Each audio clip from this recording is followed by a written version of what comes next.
Hi అండి. Lamb curry చేస్తున్నానండి. ఎలా చేయాలో చూద్దాం రండి. హాఫ్ కేజీ ల్యాంబ్ తీసుకున్నానండి.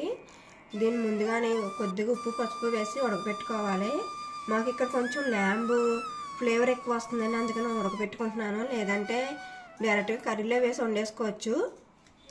2 ఉల్లిపాయలు 3 పచ్చిమిరపకాయలు తీసుకున్నానండి. వీటిని కట్ చేసుకుందాము.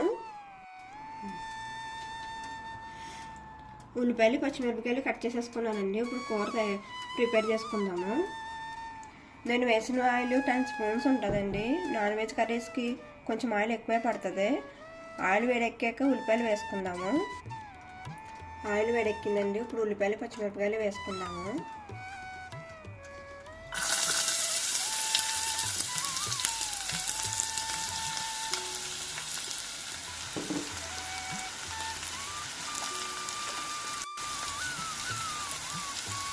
ఉల్లిపాయలు ఫ్రై అవ్వడానికి 1 స్పూన్ కల్లుప్పు వేస్తున్నానండి.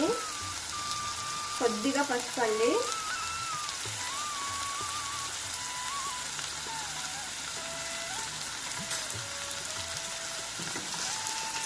ఉల్లిపాయలు gold colour light gold colour వచ్చే వరకు మగ్గపెట్టుకోవాలండి.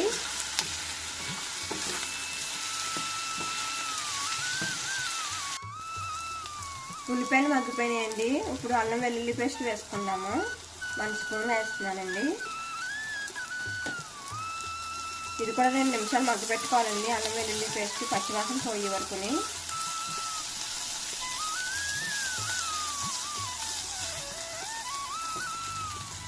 అల్లం వెల్లుల్లి పేస్ట్ మగ్గిపోయిందండి. ఇప్పుడు ల్యాంబ్ వేసేసుకున్నాము. నేను ముందు ఉడకపెట్టి పెట్టుకున్నానండి. ఇవి కొద్దిగా ఉప్పు పసుపు వేసి ఉడకపెట్టుకున్నానండి.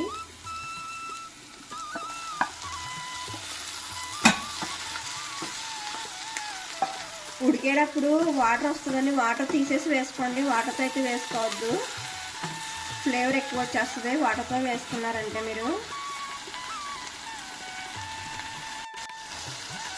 1/2 స్పూను కారం వేస్తున్నానండి.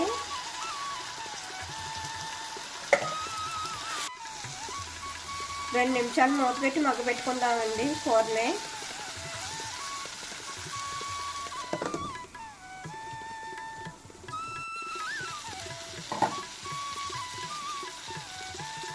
మగ్గిపోయిందండి కూర.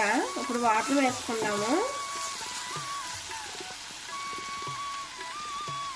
నేను ఈ గ్లాస్తో 1.5 గ్లాస్ వాటర్ వేస్తున్నానండి. కొద్దిగా ల్యాంబ్కి వాటర్ ఎక్కువే పడుతుంది.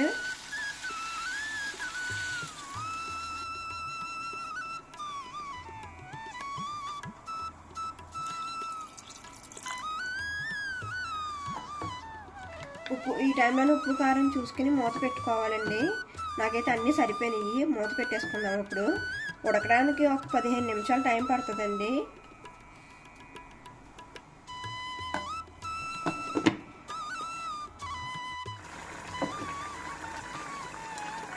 వాటర్ కొద్దిగా ఉన్నప్పుడు మసాలా పొడి వేసుకోవాలండి. నేను 1 స్పూన్ మటన్ మసాలా పొడి వేస్తున్నాను.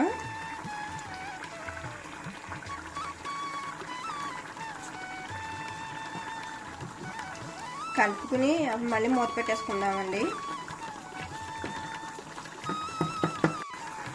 ఒక 5 నిమిషాలు టైం పడుతుందండి ఉడకడానికి.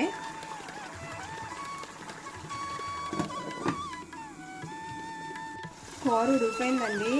ఇలా దగ్గరికి వచ్చేయాలండి. వాటర్ అయితే ఉండకూడదు.